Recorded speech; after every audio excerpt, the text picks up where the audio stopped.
Queremos dar la bienvenida a todos los hermanos en esta tarde, especialmente a los que nos visitan por primera vez, que me consta que en esta tarde hay personas que nos están visitando aquí en el culto por primera vez, hermanos que vienen de diferentes lugares. A todos la más cordial bienvenida, que el Señor les bendiga muy ricamente. Gracias por estar con nosotros. Y para nosotros es un privilegio el poder alabar, el poder adorar juntos a nuestro Dios. ¿Cuántos dicen amén? Gracias a Dios. Quiero recordarles a todos los hermanos que el primer domingo del mes de marzo, el primer domingo del mes que viene, Dios mediante, tendremos en el Puerto de la Cruz bautismos. Hay una serie de hermanos que han decidido poner en práctica este mandamiento que está muy claro en la palabra del Señor. Así es que quiero invitarles desde ahora a que estén con nosotros el primer domingo del mes de marzo, que creo que cae en domingo día 5. Por la mañana tendremos el culto a las 11, como siempre. Luego procederemos a los bautismos y luego, por supuesto, a la tarde tendremos culto aquí en la iglesia, ¿de acuerdo? Entonces, ténganlo presente, el próximo domingo, día 5 de marzo, por la mañana, Dios mediante. Si hubiera por casualidad todavía algún hermano o alguien entre nosotros que se quiere bautizar, pues te hablas conmigo, ¿vale? Te hablas conmigo y yo te digo si te veo que estás ya preparado para dar este paso o todavía tienes que esperar un poquito. En los tiempos de la Biblia la gente se bautizaba prácticamente el mismo día que se convertían. No hay ejemplos en la Biblia de personas que se convertían y después a los años o a los meses se bautizaban. Pero hoy en día las cosas han cambiado mucho y queremos esperar a veces entre una persona que dice que se ha convertido, entre una persona que dice que se ha entregado su vida al Señor, y a veces una genuina conversión, hay un abismo. Entonces queremos ser muy serios en esto, y cuando yo te digo que te veo preparado para bautizarte, es que te veo preparado, si no, no te lo diría.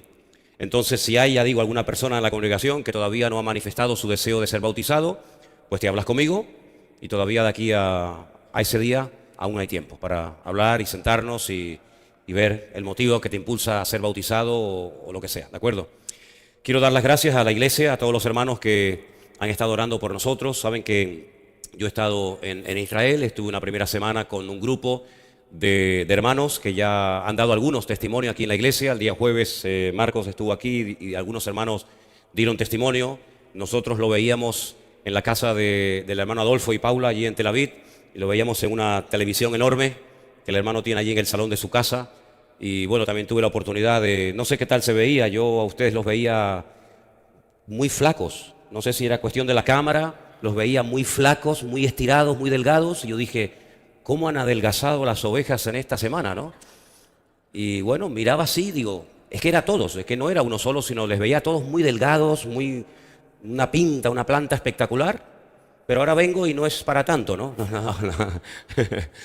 Y gracias a todos los hermanos que han estado orando por nosotros. Después yo me quedé, el grupo vino el domingo, y después yo me quedé unos días allí con los hermanos, y siempre hay experiencias y siempre hay cosas nuevas que ocurren. Por supuesto, la lectura que yo hago como pastor de un viaje de estos es muy diferente, evidentemente, a la que hace una persona que viaja por primera vez a Israel.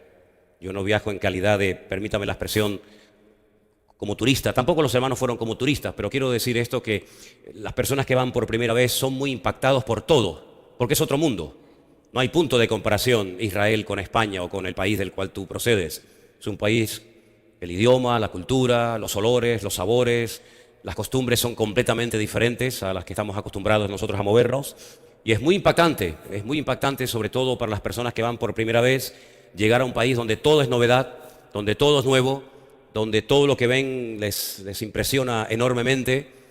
Bueno, en mi caso es diferente, ¿no? Yo ya he ido muchísimas veces, ya he perdido la cuenta, dejé de contar hace mucho tiempo mis viajes a Israel. Este año en principio me quedan como mínimo 2 o 3 viajes más.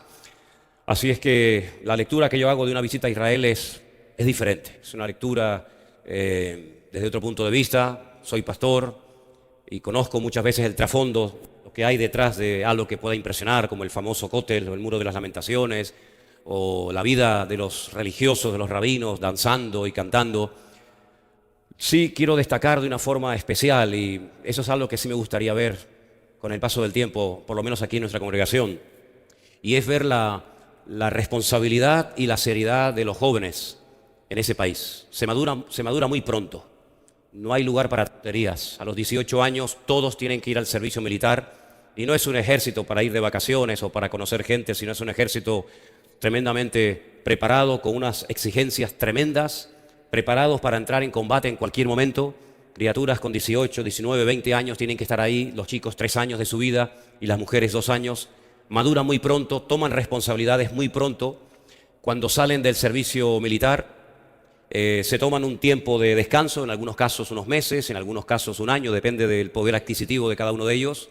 Después retoman otra vez sus estudios y mientras estudian tienen que trabajar. Es decir, que la vida de un joven en Israel no es una vida de playa y de paseo y de papá y mamá, llévame aquí, llévame allá y dame, ¿no?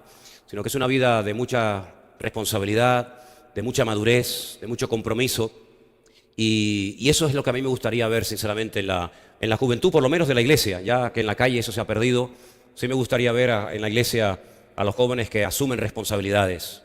Jóvenes ya con 18, 19, 20 años que todavía no saben ni lo que hacer con su vida, con el excesivo tiempo libre que tienen, no saben si trabajar, si estudiar, si quedarse, si marcharse. Yo pienso que ese nivel de madurez y de responsabilidad tiene que ser algo notorio en nuestros hogares, ¿no? No puede ser que un joven, una chica ya con 20 y tantos, casi 30 años de edad, todavía tenga que depender de sus padres, de lo que le dé mamá, de lo que le dé papá. Yo creo que tenemos que madurar en ese aspecto, ¿no? Entonces es algo que yo quisiera compartir con ustedes, ¿no?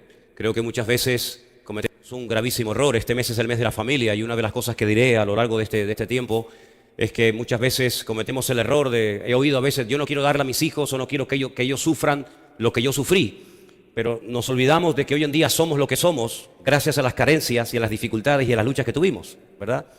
Entonces, en la vida las cosas tienen un valor, hay que valorarlas, hay que trabajarlas. Y eso es algo que a mí me ha llamado mucho la atención de los jóvenes en Israel. No son chiquillajes, no son niñatos que se asustan que se amedran ante cualquier situación.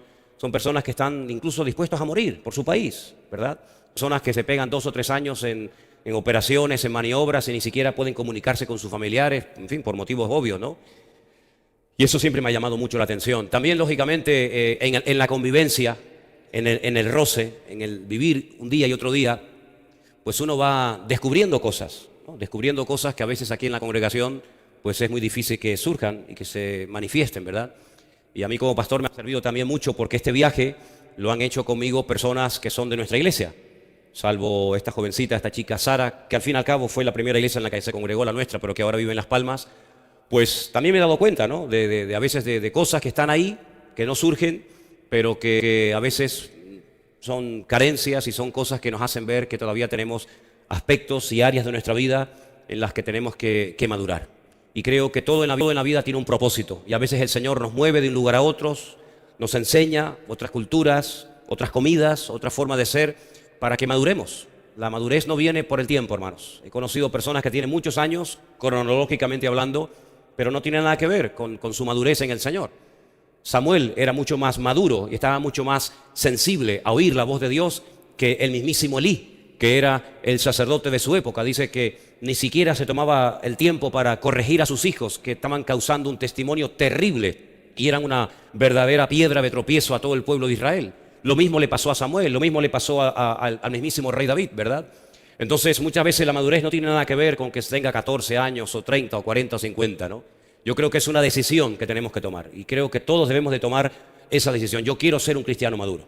Yo quiero ser una persona que asume responsabilidades. Yo quiero ser una persona que aguanta, como hemos leído esta tarde, pues el ser corregido, el ser discipulado, el ser disciplinado, porque dice la palabra de Dios, y no lo digo yo, que a todo aquel que el Señor toma por hijo, a todo aquel que ama, lo disciplina. Es verdad, dice la misma Escritura, si han prestado atención, que ninguna disciplina al tiempo presente parece ser causa de gozo, sino de tristeza, pero después da fruto apacible. Entonces creo que el Señor, una de las cosas que hace muchas veces en nuestra vida para que podamos madurar y no sigamos toda la vida cumpliendo un año más y un año más, pero no creciendo y madurando en el Señor, es disciplinarnos, es ponernos a veces bajo circunstancias que se escapan de nuestro control para que el que tenga el control sea Él y no nosotros. A veces aquí, entre la casa, la iglesia, los estudios, nuestra vida cotidiana, parece como que tenemos todo muy bien organizado, muy bien controlado, pero si algo he aprendido a lo largo de mi vida y cada vez lo veo más claro, es que el único que tiene que tener el control de nuestra vida es el Señor. Incluso a veces los cristianos queremos tener todo controlado, el trabajo, la casa, los estudios, el viaje, las vacaciones. Hermanos, nuestra agenda, quien la tiene que llenar, si es que la quiere llenar, es el Señor. Y por eso estos viajes sirven también para darnos cuenta del nivel que tiene cada uno de madurez, ¿verdad? La madurez no es venir simplemente a los cultos y asistir y gloria a Dios, aleluya, y todo el mundo muy contento, sino que la madurez a veces implica, pues eso, ¿no? El aceptar ciertas y determinadas normas, reglas, cambios, etcétera, y ahí es donde verdaderamente sale el verdadero yo. En tu casa muchas veces, pues bueno, no te puede moldear el Señor porque a veces el ambiente no es el idóneo, pero yo creo que si algo quiere hacer el Señor en la vida de todos y cada uno de nosotros es moldearnos, es perfeccionarnos, es podarnos, es quitar de nuestra vida las malcriadeces, quitar de nuestra vida las carencias que muchas veces han sido un impedimento para que seamos verdaderos cristianos como Dios manda. Y nos hemos convertido, nos hemos, adaptado a dame. Y sin embargo, la iglesia no es un lugar donde el Señor tiene que cumplir todos nuestros caprichos y peticiones, sino que la iglesia y nuestra relación con el Señor tiene que ser, Señor, ¿en qué te puedo servir? ¿En qué te puedo dar? Esa es la verdadera madurez. Y eso con el paso del tiempo tiene que comenzar a hacer algo real en nuestra vida. ¿Cuántos dicen amén? Así que, por supuesto, la lectura que yo hago de un viaje a Israel es muy diferente. Y finalmente, antes de dar paso a que los niños se vayan a sus clases y todo eso, decirles que yo cada vez que voy a Israel vengo más seguro de mi conversión. No tengo ninguna envidia de lo que hacen o de lo que dicen o de lo que practican allí, créanme, sinceramente. Sí, son muy disciplinados, eso hay que decirlo. Los religiosos son muy disciplinados en su estudio, en su oración, en sus rezos, pero yo sé en quién he creído. Y el que no tiene al Hijo, no tiene al Padre. Y los rabinos han hecho un trabajo excelente, excelente. Han vacunado a todo el país en contra de Jesucristo. Lo han hecho muy bien. Lo han hecho excelentemente bien. Os voy a poner un pequeño ejemplo. Un hermano nuestro en la fe le regaló a un compañero de trabajo un Nuevo Testamento. El chico lo aceptó. Para él era novedad el poder tener acceso a un Nuevo Testamento en hebreo, pero le consultó a su rabino, le preguntó qué opinaba el rabino de que leyera el Nuevo Testamento, y el rabino le prohibió rotundamente que eso es traer maldición a la casa, que lo devolviera inmediatamente. Y el chico le dijo: lo siento mucho, no puedo leer el Nuevo Testamento porque mi rabino me lo ha prohibido.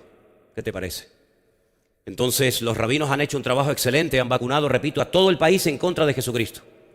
Incluso prohíben la lectura de ciertos y determinados libros. Uno, el Nuevo Testamento, pero aunque te parezca sorprendente, hasta ciertos capítulos del Antiguo Testamento, como por ejemplo el capítulo 53 de Isaías. Y fíjate, hermanos, el trasfondo espiritual que tiene todo esto, al negar, al impedir que la gente acepte y se le caiga el velo de sus ojos, que se cumple una profecía de una forma increíble. Y quiero dedicar un minuto solamente a leerles unos versículos que, si quieren venir conmigo, se encuentran en Isaías capítulo 29, para que veáis cómo esta palabra no es de la que quiero hablar esta noche, pero solamente a modo de ilustración. En el capítulo 29 del profeta Isaías hay una palabra tremenda que está en pleno vigor, y usted la puede comprobar allí. Porque déjeme decirle que cuando usted lee en la Biblia, escribas, fariseos, saduceos, todavía están allí, todavía viven allí, todavía puedes verlos en las calles, cómo se levantan temprano a la mañana los Shabbat y se llevan un shofar pequeñito y se ponen en los semáforos y tocan. Y cuando la gente les mira, pues es cuando elevan sus oraciones, porque les gusta ser vistos. Como dice la palabra, eso no fue solamente hace 2000 años, eso se puede seguir viendo hoy en día, aunque parezca mentira. Y dice aquí en Isaías 29:9: deteneos y maravillaos, ofuscaos y cegaos, embriagaos y no de vino, tambalead y no de sidra. Escuchen, porque el Señor derramó sobre vosotros espíritu de sueño, cerró los ojos de vuestros profetas y puso velos sobre las cabezas de vuestros videntes. Y os será toda visión como palabras de libro sellado, el cual si diere al que sabe leer y le dijeren: lee esto ahora, él dirá: no puedo, porque está sellado. Y si se diera el libro al que no sabe leer, diciéndole: lee esta hora, él dirá: no sé leer. Dice pues el Señor: porque este pueblo se acerca a mí con su boca y con sus labios me honra. Esto es evidente, pero su corazón está lejos de mí. Y su temor de mí no es más que un mandamiento de hombres que les ha sido enseñado. ¿Qué te parece, amigo? ¿Qué te parece? Por tanto, he aquí que nuevamente excitaré yo la admiración de este pueblo con un prodigio grande y espantoso, porque perecerá la sabiduría de sus sabios y se desvanecerá la inteligencia de sus entendidos. Así que cuando una persona se niega a abrir su corazón al Señor, cuando una persona incluso hasta maldice y escupe cuando se menciona el nombre del Señor, cuando una persona ni entra ni deja entrar a los que quieren entrar, ni quiere leer ni deja leer a los que quieren leer el Nuevo Testamento, pues amigos, pierde toda posibilidad de conversión, pierde toda posibilidad de que el Espíritu Santo le quite el velo y pueda convertirse y pueda tener un encuentro con el Señor. Y esto está pasando hoy en día en Israel. A veces cuando la gente viaja a Israel piensa que allí todo el mundo es convertido, que van todo el mundo cantando por las calles. Nada que ver, nada que ver. Incluso a veces los rabinos van a las iglesias y apedrean y escupen a los creyentes. ¿Qué les parece? Y hacen todo lo habido y por haber para impedir que el evangelio crezca y avance, pero todo se les vuelve en su contra. Porque el Señor está haciendo una obra maravillosa, aunque el hombre no quiere que se haga, y es que mucha gente se está interesando por el evangelio y mucha gente está asistiendo a veces a escondidas a ciertas y determinadas congregaciones y están experimentando el amor y la presencia de Cristo en sus vidas. Hay un barrio en Jerusalén que se llama el barrio de Mea Sharim, el barrio de las 100 puertas. Es un barrio ultra ortodoxo donde viven todos los ultra ortodoxos de la religión judía, y paseando por esa calle un joven nos paró. Al oír que hablábamos en español nos paró y nos comenzó a preguntar cosas de dónde éramos, etc. Nos preguntó si éramos cristianos, pero qué tipo de cristianos éramos. Y bueno, para no alargar el testimonio, fuimos a su coche. Me dijo, ven a mi coche. Y dentro de su coche, con las ventanillas cerradas, en pleno barrio ultra ortodoxo judío, me pone la música de Marcos Witt, de Marcos Barriento, de Jesús Adrián Romero, y le digo, pero ¿cómo conoces tú todo esto? Mis mejores amigos cuando yo me voy a España son pastores evangélicos, y yo he ido a cultos, y me encanta. Bueno, después me puso también música de La Pantoja y todo esto, ¿no? Pero por si la conocía, digo, sí, algo conocemos. Pero realmente un enamorado del Señor, y el Señor está haciendo una obra que a veces nuestros ojos no ven. Quiero decirles que en la Biblia una vez un gran varón de Dios se sintió solo, como probablemente tú, hermano y hermana, te has sentido en más de una ocasión solo, diciéndole incluso al Señor, quítame la vida, ya no aguanto más, me siento solo. Sin embargo, la divina respuesta le dijo, hay 7.000 personas que no han doblado su rodilla ante Baal. Eso quiere decir que ese sentimiento de soledad a veces el Señor permite que lo experimentes, pero en medio de esa soledad la voz del Señor siempre te dice, yo estoy contigo, aunque tu padre y tu madre te abandonen, yo nunca te abandonaré. Así que oremos por ese pueblo. Somos nosotros los que tenemos que comunicarle algo a ellos. Somos nosotros los que tenemos que provocarle a ellos a celos. A mí no me provocan a ningún celo, al contrario, me da una pena tremenda de ver a personas que se pegan 8, 10, 12 horas diarias orando y leyendo la Biblia, pero que cuando le mencionan la palabra Jesucristo, Yeshua HaMashiach, no quieren saber absolutamente nada, ¿verdad? Porque piensan que fue un loco. Sin embargo, después la historia del pueblo de Israel está plagada de falsos mesías en los cuales depositaron su fe y su confianza y los elevaron creyendo que eran el verdadero Mesías, y fue la peor desilusión que se han llevado y los desastres fueron terribles.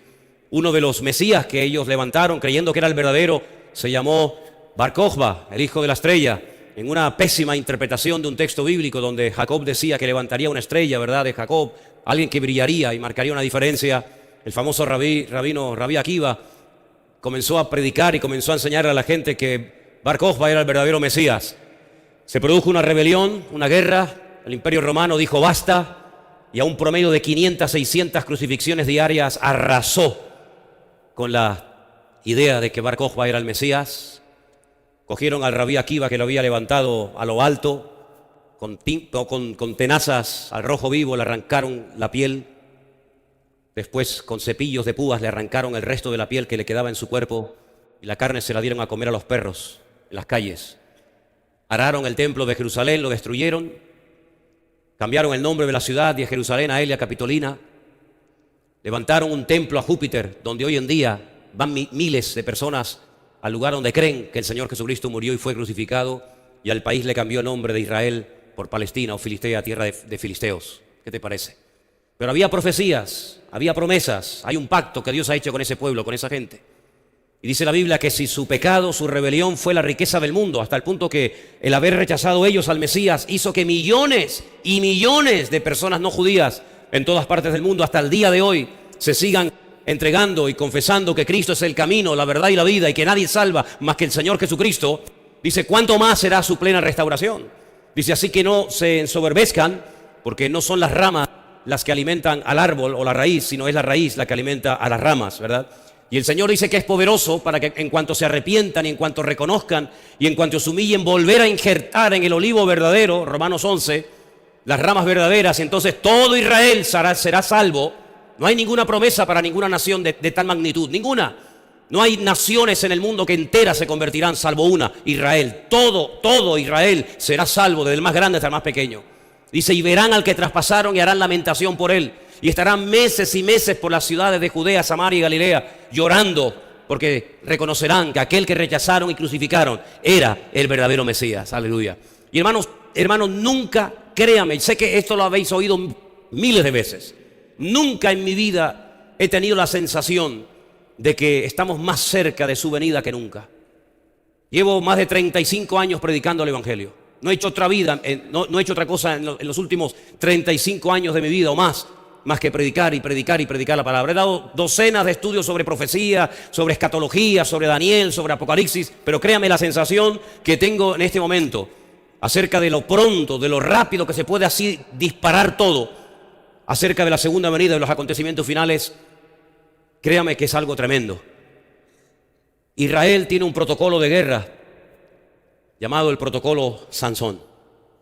Irán ha amenazado a Israel recientemente diciendo, y es verdad, que en 8 minutos puede destruir todo el país. Con el armamento que en este momento suministrado por Rusia tiene Irán, en 8 minutos puede destruir a todo Israel, de punta a punta, de este a oeste y de norte a sur. Hezbollah es un grupo terrorista terrible, uno de los más poderosos con los cuales se ha tenido que enfrentar jamás Israel. Tiene más de 120.000 misiles, más de 120.000 misiles. No me confundió de cifra, apuntando en este momento hacia las mayores ciudades de Israel, incluida lógicamente Tel Aviv, donde viven nuestros queridos hermanos.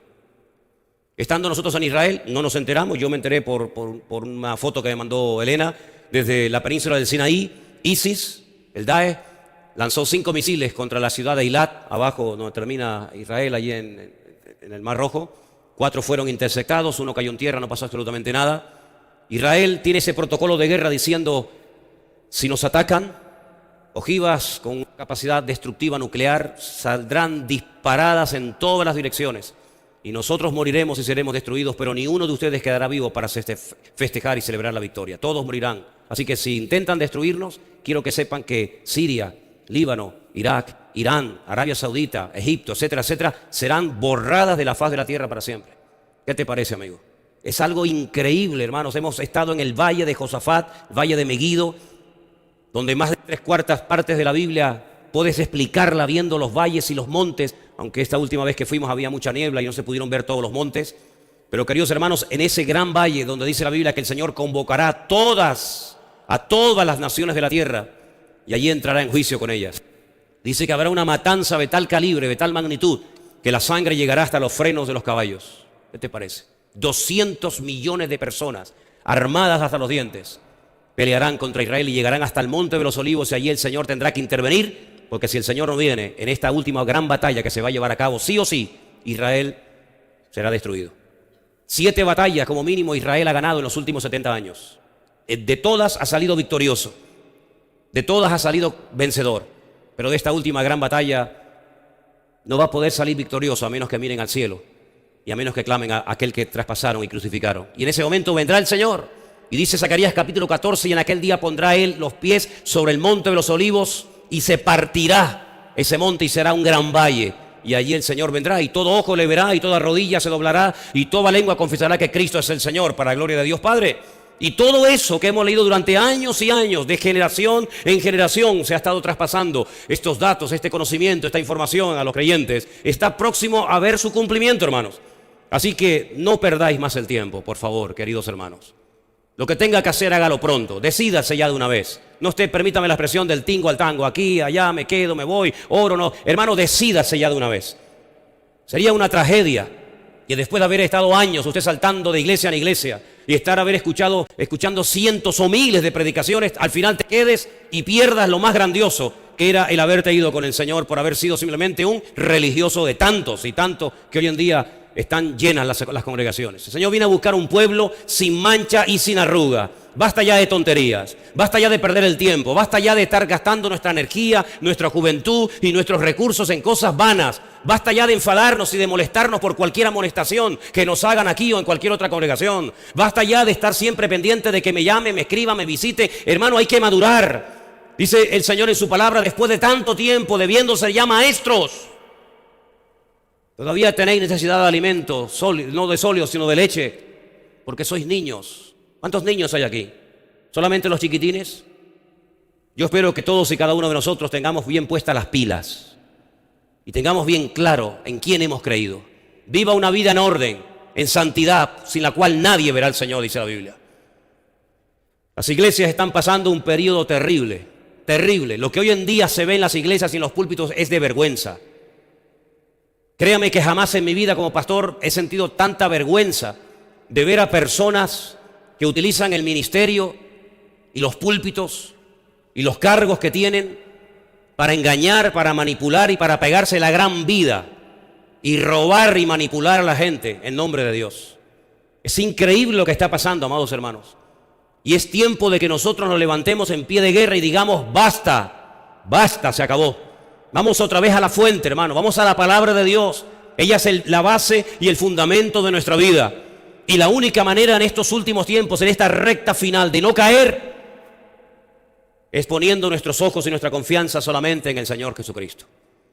Y si está pasando por luchas y dificultades, le recuerdo lo que dice uno de los hermosos salmos de la Biblia. Desde la angustia invoqué al Eterno y Él me respondió. ¿Cuántos dicen amén? Así que esta no es la predicación, esta no es la palabra que iba a compartir. Esto es simplemente un breve testimonio. Oramos un momentito y ya los niños pueden pasar a las clases, ¿les parece? Señor, te damos gracias en esta tarde por tu presencia. Hemos venido para aprovechar el tiempo en este lugar. Hemos venido para que tú nos hables y que podamos decir, así dice el Señor. Señor, anula la voz del hombre y que solamente sea la voz de Dios, la palabra de Dios la que hable, la que ministre, la que toque, la que corte toda atadura, mentira o engaño de la carne. Y podamos salir en esta tarde, Señor, decidiendo hoy a vivir y a servir a mi Señor con todo mi corazón y con todas mis fuerzas.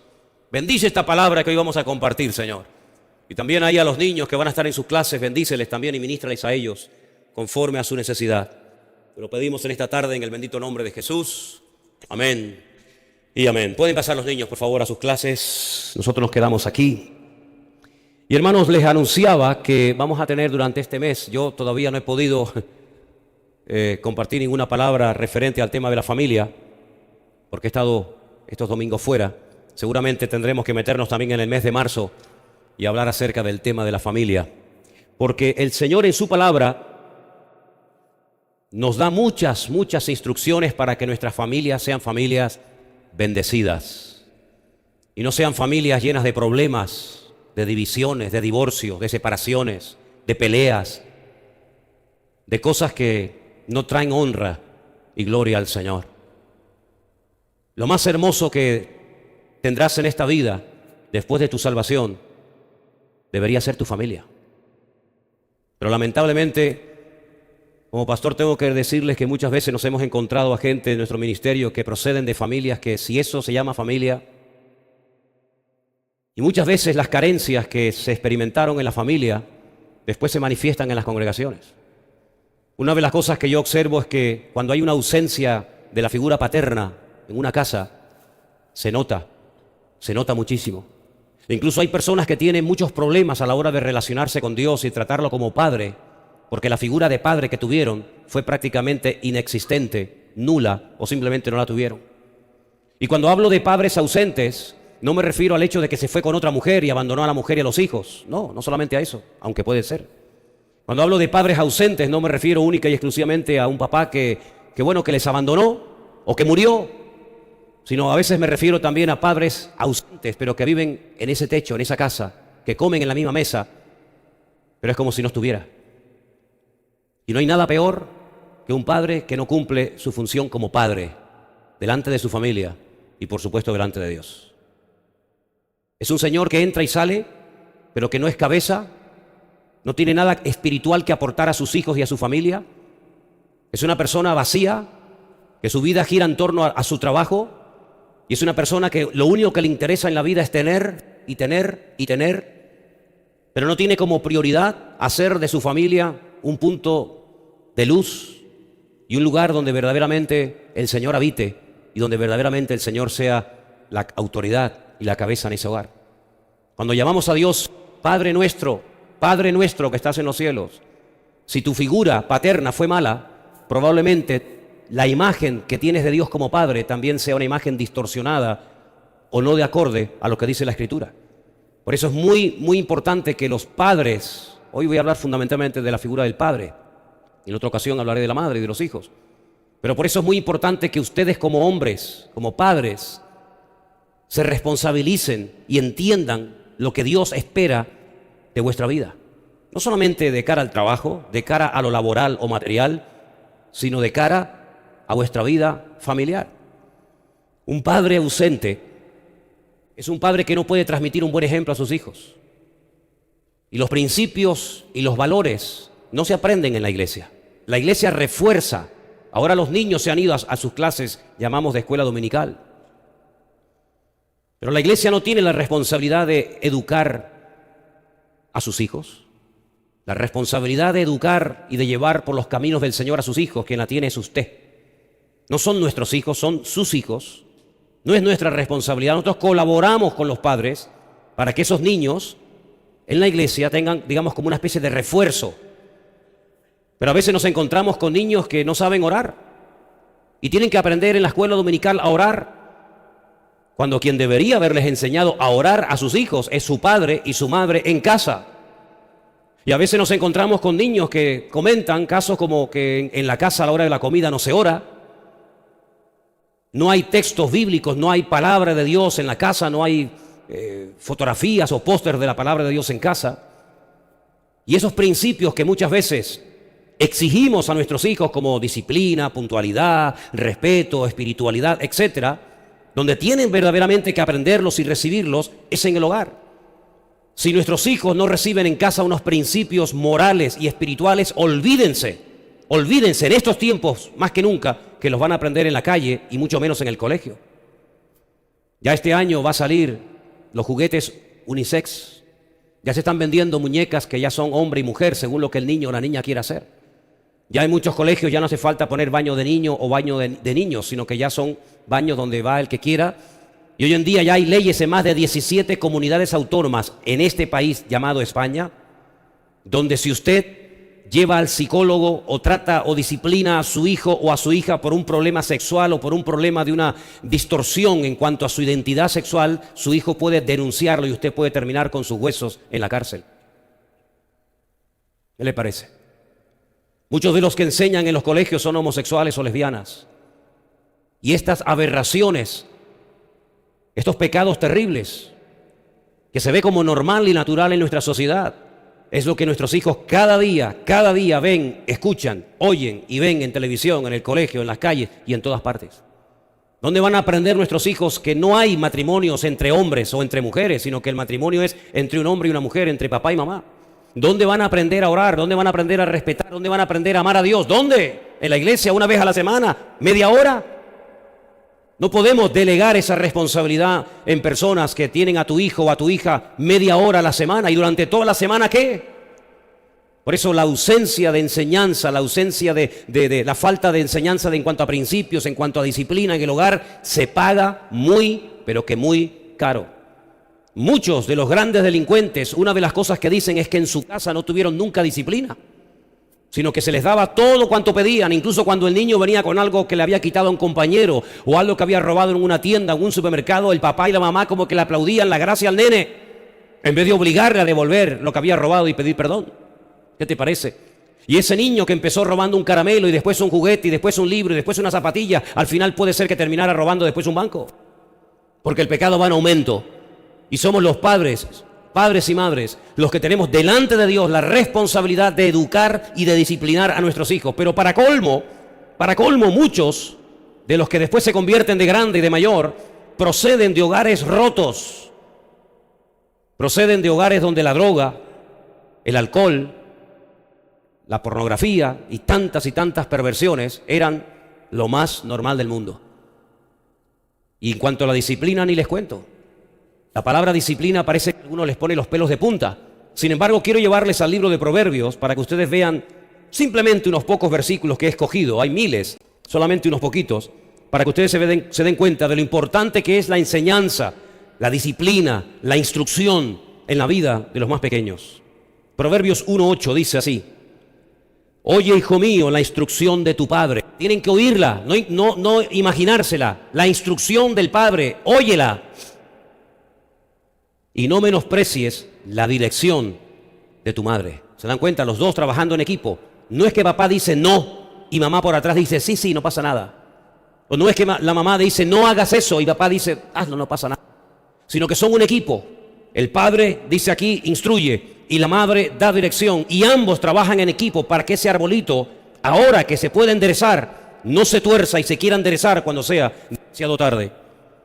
Porque adorno de gracia serán a tu cabeza y collares a tu cuello. Hijo mío, si los pecadores te quieren engañar, no consientas. Si dijeren, ven con nosotros, pongamos acechanza para derramar sangre, acechemos sin motivo al inocente, ¿verdad? ¿En qué principio se va a basar ese niño? Cuando le vengan las tentaciones, cuando le vengan las ofertas por parte de los compañeros de colegio, de instituto, de universidad. Tendrá un temor de Dios que va a ser como una alarma en su alma, una alarma en su corazón y dirá, no. Mi padre y mi madre me dijeron que eso no estaba bien. Y dice que será como algo, como una especie de protección que lo guardará durante toda su vida. Proverbios capítulo 4, versículo del 1 al 10 dice: oíd, hijo mío, la enseñanza de un padre. Fíjense la cantidad de veces que menciona la palabra padre o madre. Óyela, esté atento para que conozcas cordura, porque os doy buena enseñanza.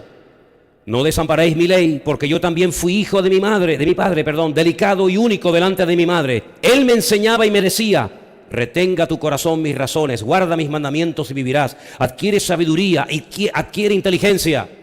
No te olvides ni te apartes de las razones de mi boca. No las dejes y ella te guardará. Ámala y te conservará. Sabiduría ante todo, adquiere sabiduría, y sobre todas tus posesiones adquiere inteligencia. Versículo 10, oye, hijo mío, y recibe mis razones, y se te multiplicarán años de vida. Es increíble ver cómo en todo el libro de Proverbios, versículo tras versículo, habla acerca de la importancia de enseñar, de corregir, de disciplinar a los niños. No dejes que la vida los críe. Eres tú el responsable delante de Dios de criarlo, de educarlo, de corregirlo, de enseñarle. Y dice la Biblia, como después veremos, que todo eso va a traer un fruto. ¿Saben que el primer milagro del Señor Jesucristo fue convertir el agua en vino en las bodas en Caná de Galilea, verdad? Cuando su madre María se le acerca y le dice, hijo, no tienen vino, ¿qué le dice el Señor? Mujer, aún no ha llegado mi hora. Aún no ha llegado mi tiempo. Ya había nombrado a algunos discípulos, pero aún no había comenzado su ministerio. No se había ni siquiera bautizado. No había oído la voz del Padre audiblemente diciendo, este es mi Hijo amado, en el cual tengo toda complacencia. Óiganlo a Él. No había ido al desierto a ayunar 40 días y había vuelto diciendo, arrepentíos de vuestros pecados. No había empezado su ministerio, pero ya su madre le está diciendo, hijo, no tienen vino. Entonces, ¿por qué convirtió el agua en vino si aún no había comenzado su ministerio? Porque hay un mandamiento que dice, honrarás a tu padre y a tu madre. Por eso. Y por honrar al padre y a la madre, dijo, no es mi momento, pero si mi madre ha visto una necesidad, vamos a suplirla, porque yo sé cómo suplirla. Ella no sabe, por eso me lo ha dicho a mí que lo haga. Y yo la voy a suplir. ¿Te das cuenta? Un hombre de 30 años. No era un chiquilín de 14, 15, 18, 20 años. Era un hombre hecho y derecho de 30 años. 30 años. Todavía no he empezado mi ministerio, madre. Todavía no he empezado. No ha llegado mi hora. Pero hay que actuar en consecuencia. Y actúo en consecuencia. ¿Qué te parece? Así que esos principios, no esperes que solamente los oigan y los aprendan en la escuela dominical, sino tú como padre y como madre tienes que dedicarle tiempo para responder a sus dudas que las tienen, sus preguntas que las tienen, y ayudarle en sus tentaciones que las tienen, y en tantos y tantos ataques que reciben diariamente, aunque tú no te enteres ni del nodo. ¿Te das cuenta? Seguimos en Proverbios, capítulo 6, verso 20. Dice la palabra de Dios, guarda, hijo mío, el mandamiento de tu padre. Pero si no se lo enseñas, ¿cómo lo va a guardar? Pero tienes que guardarlo porque ya lo sabes. No dejes la enseñanza de tu madre.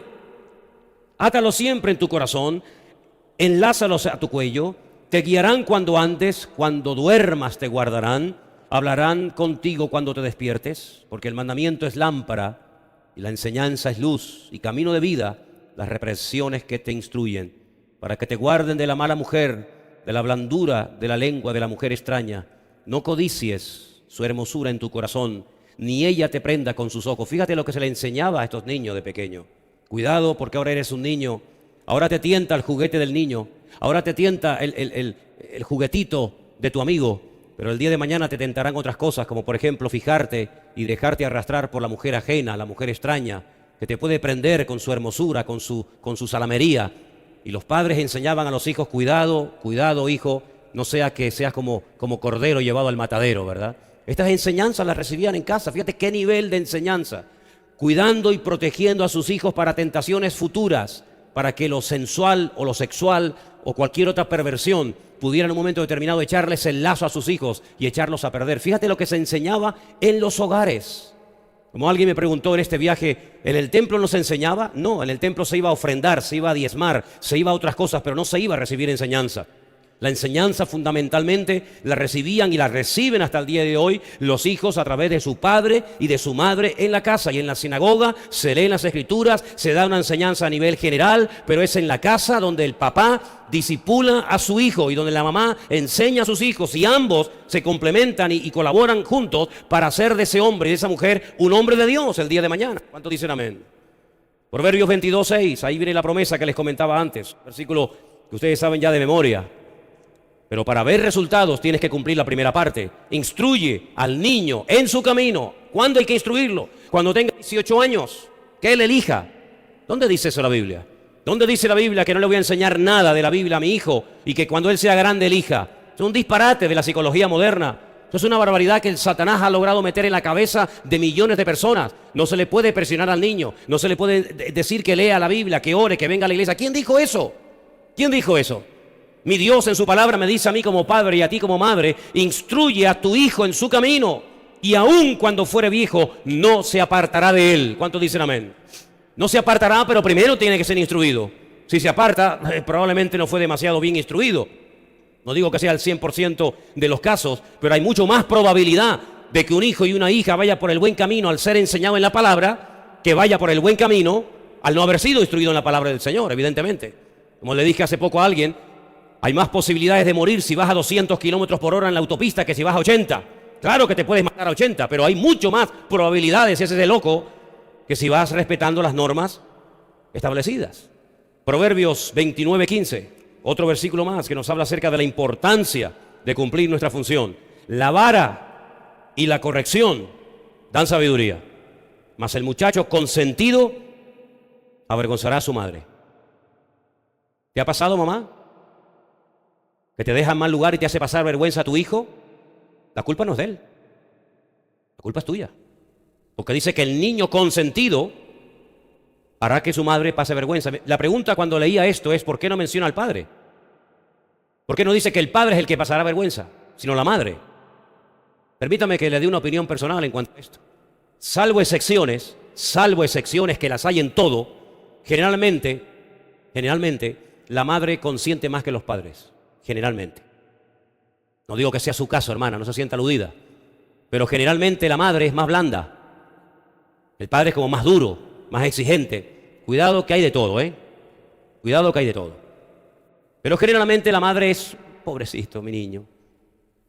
No le hagas caso a tu padre que hoy vino nervioso del trabajo. Está cansado. Vete. Toma. Pero no le digas nada a tu padre. Eso te va a pasar factura. Si tu hijo es un salvaje, porque tú no te atreves a decirle quédate quieto o te quedas quieto, cuando vayas de visita a una casa y comience a romper los sillones de la señora que va a visitar y a tirar todo y a comportarse como un salvaje, te va a hacer pasar vergüenza a ti, que lo has consentido. ¿Quién tiene la culpa? ¿El pastor? ¿El gobierno? ¿Rajoy? ¿El Coletas? Tú la tienes. Así que comienza a tomarte en serio el educar a tu hijo antes de que te haga pasar momentos de terrible vergüenza en público. Estás a tiempo, todavía es pequeño, Todavía el árbol se puede enderezar, pero cuanto antes mejor, porque hay momentos que ya el árbol es mejor dejarlo como está, porque como lo quieras enderezar, te lo cargas y lo partes. Instruye al niño, no dice al adolescente, claro, también, se sobreentiende, pero empecemos la instrucción, empecemos los principios morales y espirituales desde la más tierna infancia. Y ya verás cómo cada vez le va a costar menos aceptar ciertas y determinadas reglas y límites en su vida. La lectura que se leía esta tarde, si quieren volvamos a ella, en Hebreos capítulo 12, nos habla acerca de la disciplina.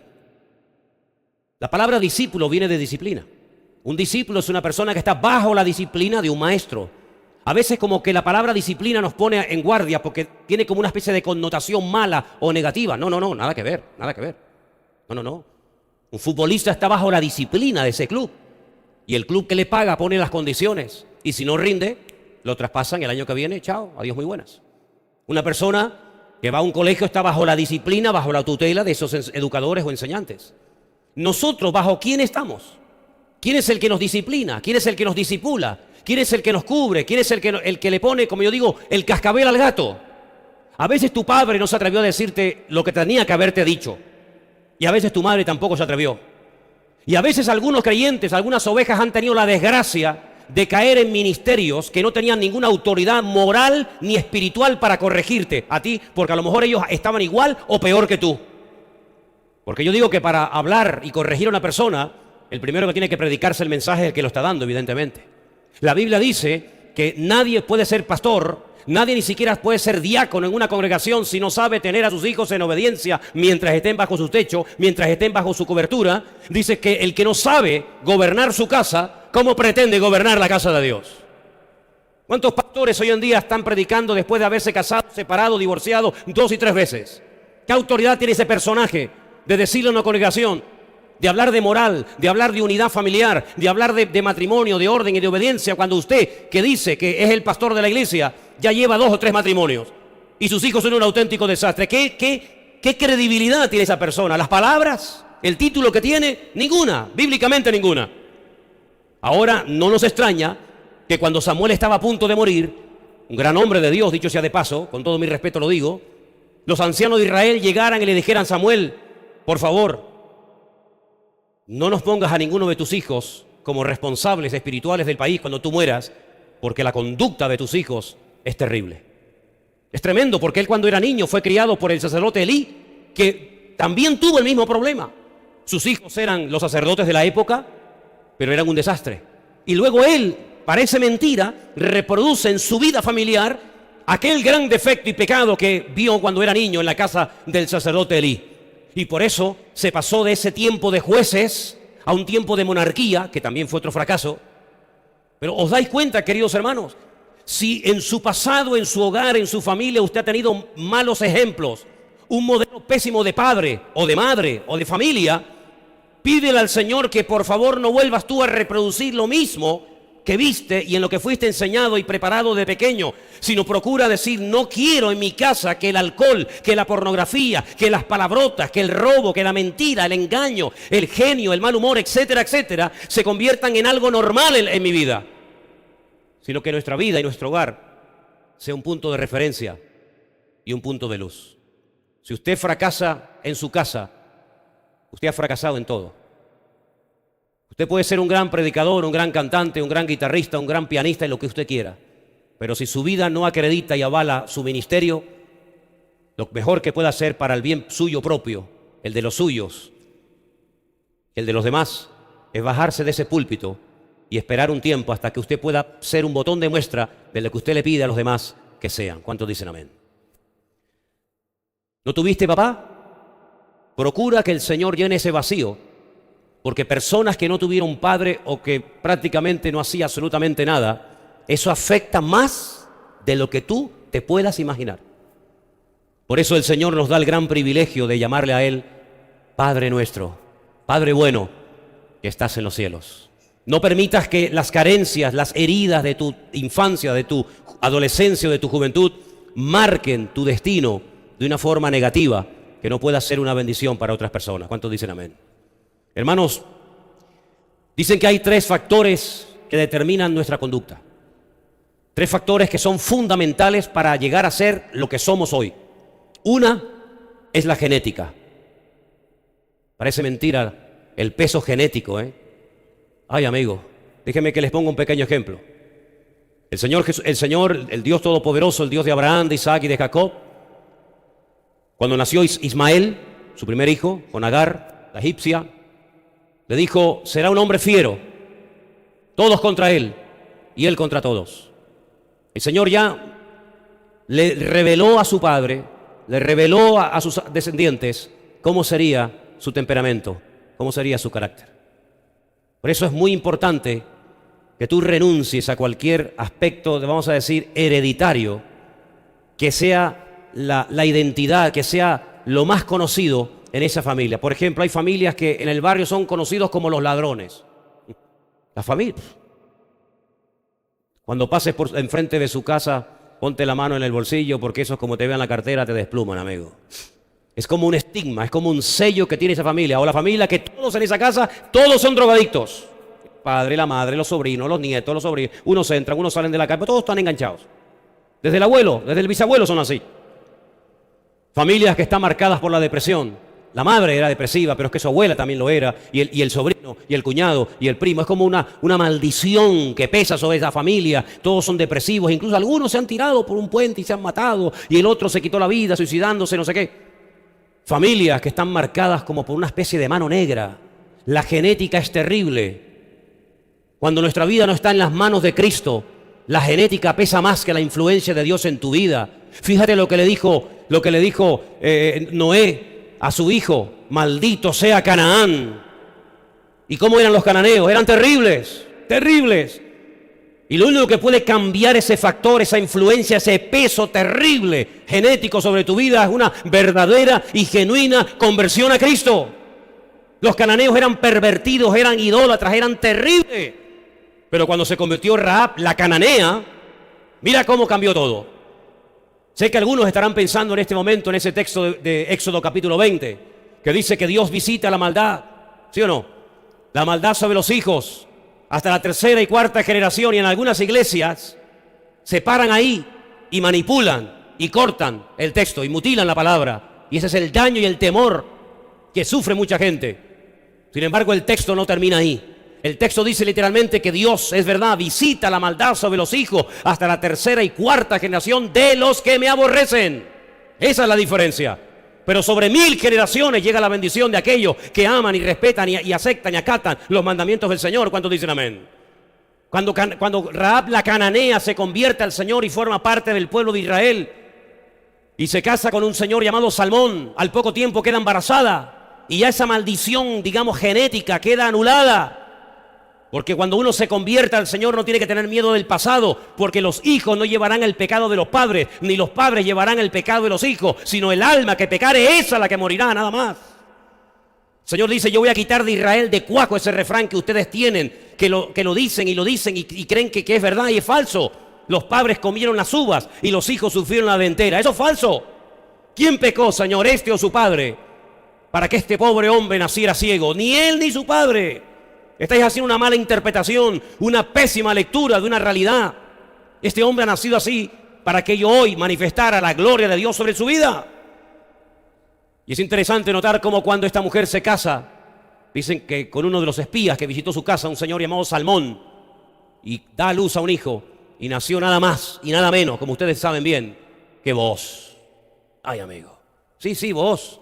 Aquel terrateniente, aquel multimillonario, dueño de enormes latifundios, lleno de enormes terrenos en Belén de Judea, donde años más tarde llegó una viuda llamada Ruth, la moabita, y se casa con él y queda embarazada y tiene un hijo llamado el siervo, el Obed, aleluya. Y Obed tiene un hijo llamado Isaí, e Isaí tiene muchos hijos, pero el más conocido y famoso de todos es David, y de David arranca la tribu de Judá a través de la cual vino el Mesías. ¿Te das cuenta? Cómo la maldición se torna en bendición. Como la genética sí, tiene un peso tremendo. Tal la madre, tal la hija, dice la Biblia, pero cuando te conviertes al Señor, no tienes que tener miedo de que ese cáncer, de que ese alcoholismo, de que esa enfermedad, esa locura o depresión que caracterizó a tu familia por años y años, generación y generación se para, se detiene, porque en Cristo las cosas viejas pasaron y aquí todo es hecho nuevo, dice la palabra de Dios. Y ese es el espíritu que tenemos que tener los creyentes, no vivir con miedo. Ay, es que no hay maldición que pese sobre un hijo de Dios, porque mayor es el que está en nosotros que el que viene contra nosotros, y el diablo lo sabe, pero quiere oprimirte y quiere traer condenación a tu vida. Pero la Biblia dice: ninguna condenación hay. ¿Para quién, hermanos? Para los que están en Cristo Jesús, Señor nuestro, dice la Biblia. Y cuando eso lo declaramos y lo confesamos, lo interiorizamos y lo vivimos, en paz me acostaré y asimismo dormiré. Pero siga, porque solo tú, Señor, me haces vivir confiado. Un aplauso fuerte al Señor en esta tarde. Aleluya. Amén.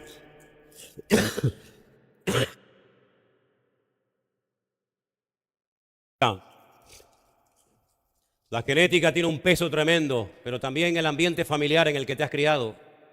¿Sabes que tú eres, en cierto sentido, el producto de lo que produjo tu familia? ¿Sabes que quieras o no quieras, hay cosas en las que te pareces a tu padre, aunque sea inconverso? O a tu madre, aunque sea inconverso. La familia tiene un peso espectacular, tremendo. Por eso en la Biblia había reglas de no mezclar ciertas y determinadas cosas. Por ejemplo, plantar en un campo diferentes semillas, ¿no? Porque si siembras tomates o maíz y patatas al mismo tiempo, el maíz extrae de la tierra unos productos y las patatas extraen otro producto, y lo que estás haciendo es inutilizar la tierra a corto y a largo plazo, y te la estás cargando. Entonces el Señor dice: no siembres dos cosas en el mismo campo al mismo tiempo. O siembras una cosa o siembras otra. Por eso el Señor decía: no puedes arar con un buey y con una mula, porque es un yugo desigual, porque uno tiene un ritmo y otro tiene otro ritmo, uno tiene una altura y otro tiene otra altura, y eso va a salir mal el surco. Por eso la Biblia prohibía los injertos. Lo que es manzana, ahí se queda; lo que es pera, espéralo, pero no me hagan mezcla, porque eso es algo fuera, en contra de toda naturaleza. Y de ahí arranca el texto que dice: no os mezcléis en yugo desigual con los incrédulos.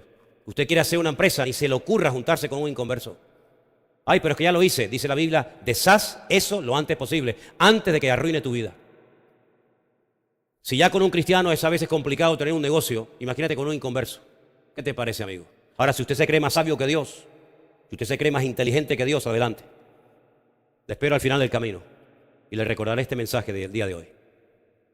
No os unáis en yugo desigual con los incrédulos. Es que es muy hermosa. Ella respeta mis creencias, pero es que es convertida. Todavía no. Entonces, tú la vas a convertir. Tú eres y la vas a convertir justamente después de casarte. No la puedes convertir antes. ¿Y no será que la naturaleza nos enseña una lección muy interesante? Que a veces nos hacemos los tontos. Porque yo he observado que hay gente que se hacen los tontos cuando les interesa, pero cuando no les interesa son muy listos y lo saben todo, ¿eh? Hay una lección que yo no soy un hombre muy inteligente, pero tampoco soy muy tonto. Creo que soy normalito.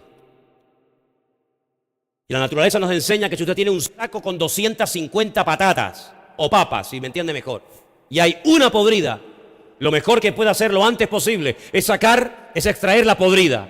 Pero alguno puede decir: pero hermano, son 250 contra una. ¿No puede la influencia, el roce de 250 papas sanas hacer que la papa podrida se sane? Bueno, inténtelo. Hágalo usted, que está listo. Y al final del camino lo encuentro. ¿Sabe lo que nos enseña la naturaleza? Que no. Que lo podrido, aunque sea uno, siempre tira de lo sano. Si tú te juntas con gente podrida, espiritualmente hablando, te van a terminar contaminando a ti. Dice la Biblia que se conviertan ellos a ti, no tú a ellos. El Señor le dijo al pueblo más consagrado y el pueblo más cerca del Señor, el que más milagros vio y el que más vio la gloria del Señor: no os juntéis en yugo desigual con esas naciones, porque ellas os convertirán a vosotros y terminaréis adorando a sus dioses y terminaréis aborreciendo mi palabra. Y aunque en ese momento sonara como un disparate, al final el Señor tenía la razón. Tenía la razón. Y usted me dirá: pero es que yo conocí un caso de un chico que se enamoró de un inconverso o viceversa y al final se convirtió. Sí, gloria a Dios, claro que sí. Pero la excepción no confirma la regla, querido. Por un caso que usted ha visto, yo le puedo hablar de 1000 casos que también he visto, de cómo una persona echó por tierra su vida, su juventud, su ministerio, por haberse enamorado de la persona equivocada, y echó a perder su vida y la de su descendencia. Y muchas veces sin vuelta atrás. Por lo tanto, sí, la genética ejerce influencia en la familia, pero también el ambiente y la educación que hemos recibido. Y aquí sí entra la iglesia. Porque esta congregación, yo no sé las demás iglesias, no lo sé, porque ya bastante tengo con lo mío como para estar preguntándome lo que hacen los demás. Yo, lo que hagan los demás no me interesa. Yo le digo que en esta congregación, cuando usted venga aquí, usted va a escuchar aquí única y exclusivamente palabra de Dios. Yo no predico de libros. Yo no me meto en internet y me aprendo un mensaje de memoria y luego repito como un loro en el púlpito. Nunca lo he hecho y nunca lo haré. Eso no significa de que no pueda aprender de los demás. Pero lo que sí le quiero dejar bien claro, que en esta iglesia, en este púlpito, se predicará siempre, única y exclusivamente, la palabra de Dios. Y habrá momentos en los que tú te vas a sentir aludido. Faltaría más que usted venga a una congregación y nunca se sienta aludido en nada. Pues entonces, ¿qué quiere que le diga? Si usted nunca se va a sentir aludido en nada, una de dos. O usted está muerto y ni siente ni padece, o la persona que está en el púlpito transmite muerte y no transmite vida y no usa la espada de la palabra de Dios, que es la que corta la ligadura del pecado. Porque en una iglesia el que anda mal se tiene que sentir aludido cuando se expone ante la evidencia de la palabra de Dios. El adúltero en mi congregación se tiene que sentir pésimamente mal. Y tiene dos caminos y dos opciones.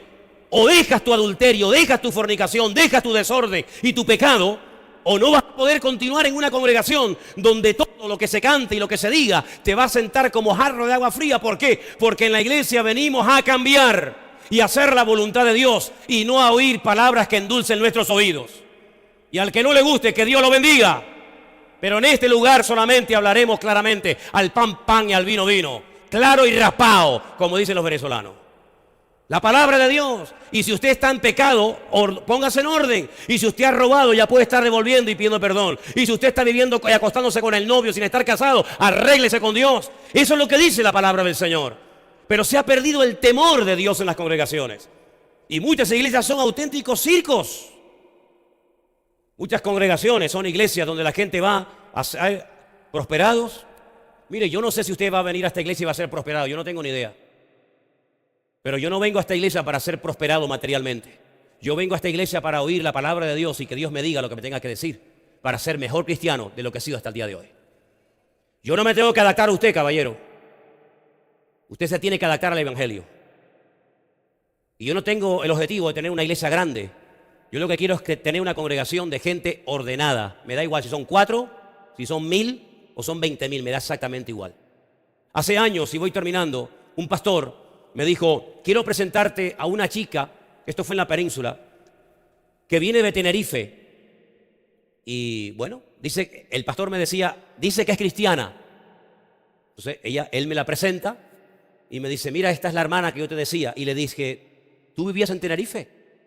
Dice, sí. Digo, ¿dónde? Dice, en el sur. Ah, qué bien. ¿En qué parte del sur? Y me lo dijo. No puedo dar muchos detalles porque sabe Dios a dónde llega esto. No es que tenga miedo, yo no tengo miedo a nadie, pero por prudencia, ¿no? ¿Y dónde te congregabas? ¿A qué iglesia ibas? Y me dijo, no, es que no me podía congregar. ¿Y cuánto tiempo viviste en Tenerife? Dice, 8 años. 8 años sin congregarte y te llamas cristiana. ¿Cristiana o Cristina? ¿No te llamarás Cristina? Digo, ¿por qué no te congregabas? Dice, es que yo trabajaba durante la noche. ¿Ah, sí? ¿Trabajabas durante la noche? Digo, ¿trabajarías por casualidad en este área de la noche? Me dijo, sí. Y le dije al pastor, esta no es cristiana. Entonces el pastor me dice, hermano Manolo, déjame que te dé un consejo. Si quieres tener una iglesia grande, me dijo, tienes que ser muy permisivo. Si quieres tener en tu ministerio una iglesia grande, tienes que permitir ciertas y determinadas cosas. Y le dije, en la tuya sí, en la mía no. Porque mi objetivo en la vida no es tener una iglesia grande, sino una iglesia donde more la santidad y el temor de Dios. Y me da igual predicarle a uno que a 20.000. Pero nunca, jamás en esta congregación vendrá usted a escuchar una palabra que pase por encima de su cabeza, qué bonito, qué simpático este hombre, qué chistes cuenta, oye, qué bien lo hemos pasado, qué ambiente más sano, qué bueno, oye, puedo traer al que yo quiera y sé que este hombre no va a ofender a nadie. No, a mí usted me va a amar con toda su alma o no me va a poder ver ni en pintura. Yo soy para muchos como el chicle, ni me tragan ni me escupen, pero me da exactamente igual. Yo estoy aquí para predicarle a usted la palabra del Señor. Y quiero decirle que nuestra familia es el botón de muestra a este mundo enfermo de orden, de disciplina, de honestidad, de respeto, de temor de Dios. Así que comencemos a trabajar fuertemente en la vida de nuestros hijos. Reúnase con sus pequeñitos. Si aún no tiene, claro, yo ya reunirme con mis hijas ya va a ser complicado, pero reúnase usted con los pequeñitos. No, vamos a leer la Biblia, vamos a orar, vamos a repetir un versículo de memoria. Si tiene papá y mamá el privilegio de llevar todavía, yo he hecho mucho de menos eso. Pero si usted todavía tiene el privilegio de poder llevar a sus hijos a la escuela por la mañana, vaya por el camino, como dice la Biblia, al acostarte y al levantarte en el camino, cuando entres y cuando salgas, vaya hablándoles la palabra del Señor. Dile, repite conmigo, el Señor es mi pastor, nada me faltará. Y vaya leyendo la Biblia, vaya orando por Él, vaya bendiciéndolo en el camino. Y cuando sea grande y usted ya no esté en su vida, ese niño, esa niña tendrá una base y un fundamento y recordará toda su vida que tal vez su padre no fue un hombre muy inteligente, no le dio una gran carrera, pero le dio lo más valioso en esta vida, que es la bendita palabra de nuestro Dios. ¿Cuántos dicen amén? Cierra tus ojos, por favor. Vamos a orar a Dios. Vamos a pedir en esta tarde que como padres y madres cumplamos con nuestra función. Que como padres y como madres instruyamos a nuestros hijos en los caminos del Señor y podamos con su ayuda y con su bendición ser instrumentos a través de los cuales mis hijos puedan llegar a conocer a mi Dios y a su bendita palabra. Hermanos, ser padre y madre no es fácil, y más en estos tiempos, ¿sabe? No es fácil. Pero una de las cosas que tenemos que tener bien claro es que papá y mamá trabajan como uno solo. Serán Ejad Basar, una sola carne. Una sola carne, papá y mamá, una sola carne, al unísono. Y si nosotros le pedimos al Señor sabiduría, el Señor nos la va a dar. Pidámosle esta tarde al Señor, mientras sus hijos están allí en la escuela dominical: Señor, dame como padre, como madre, danos sabiduría, Señor. Dame sabiduría para educar a mi hijo, a mi hija, enseñarle, inculcarle el temor de Dios, tu palabra,